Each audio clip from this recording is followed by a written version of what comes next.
Barkanku da zuwa wannan channel tamu mai albarka. Ku yi mana subscribe sannan ku danna ƙararrawa yarda za mu ringa bankaɗo muku sirrikan Kannywood a cikin sauƙi. To fa jama'a, yau Hamisu Breaker ya haɗu da rigimar jaruma kuma uwa a masana'antar Kannywood, Saratu Gidado, wacce aka fi sani da Daso.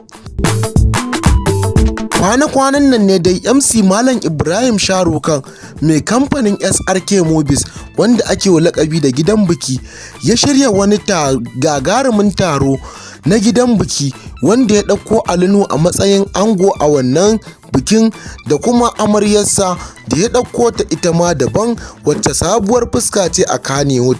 Shi yasa ake ta zargin jarumi Alinu ƙara aure ya yi.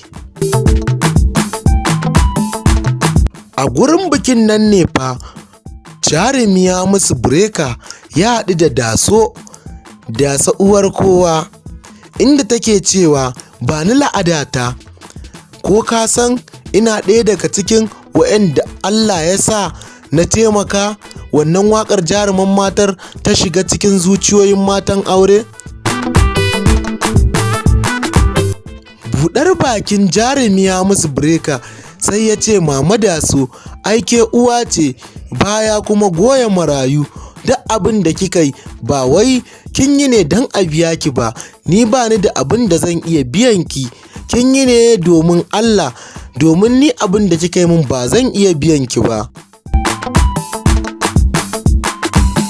Ku yi mana subscribe sannan ku danna ƙararrawa yarda za mu ringa bankaɗo muku sirrikan Kannywood a cikin sauƙi.